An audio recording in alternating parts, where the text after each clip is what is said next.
Nanoparticles are little blobs of plastic and plastic byproducts that are produced when you're heating filament to such high temperatures. The boiling point of PLA is about 220 degrees Celsius, which is just barely above normal printing temperatures for the material. So if you set your printer to 210 degrees Celsius, as I know many of you do, then there's probably going to be some hot spots on your hot end that are above the boiling point of PLA, and any PLA that touches it is going to vaporize and get into the air.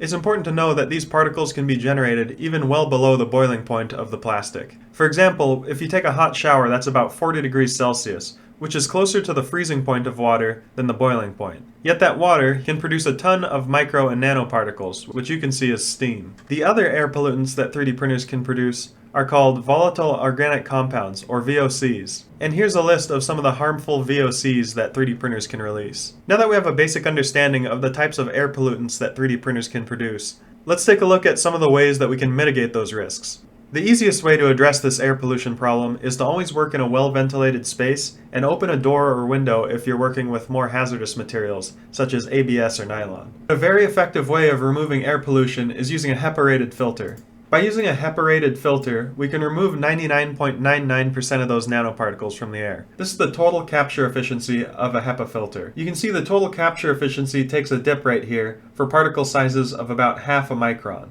But even at its lowest point, it's still capturing 99.97% of airborne particles. If we look at smaller diameter particles or larger diameter particles, you can see that the HEPA filter efficiency is extremely high, nearing 100%. To give you some examples of particles of various sizes, when we're talking about nanoparticles, we're referring to particles in this range between 1 nanometer and 100 nanometers. And a majority of the particles that are generated by a 3D printer live in this region here.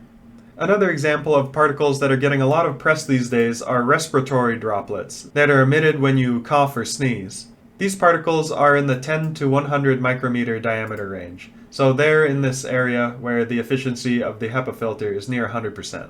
HEPA filters are extremely efficient at filtering out airborne pollutants, and there's multiple health benefits to having one, especially if you're running a 3D printer in an enclosed space. This behavior of the filter's efficiency dropping off and then picking back up again for smaller particles may be a little counterintuitive, but to help explain it, let's look at this other diagram. This diagram shows different mechanisms for capturing airborne particles. Now, the one we're probably most familiar with is straining, and that's when the particle is too large to fit through the filter media. Some examples of filters that use a straining action are coffee filters, or a colander that you use to strain out your macaroni and cheese.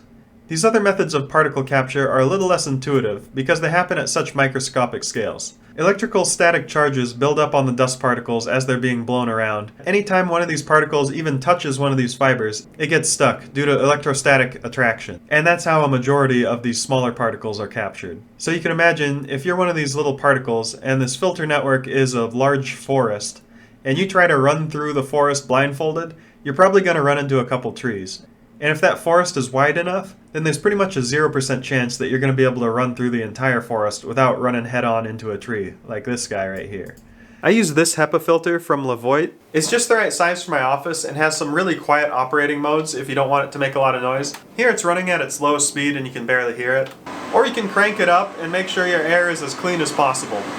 HEPA filters are great for removing smoke and particles from the air, and if you get one of these that has activated carbon beads inside of it, then this will also remove VOCs from the air. One thing to keep in mind is that activated carbon can become saturated over time, so you'll need to replace the filter or recharge the media. For that reason, if I'm printing with a material that releases a lot of dangerous VOCs, like ABS or nylon, I'll put it in the garage so I don't have to be around it and breathe those VOCs.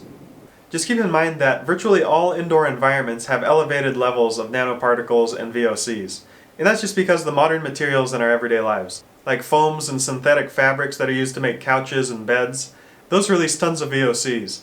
And if you're cooking or operating a vehicle, then you're also generating a ton of VOCs and nanoparticles. So it's more about understanding the risks and mitigating them when possible. Pretty much the only way to get away from all this air pollution is to build a cabin in the woods. Some other standard safety equipment that you should have are safety glasses and hearing protection. I always lose my safety glasses because they're so easy to just put in your pocket and forget in random places.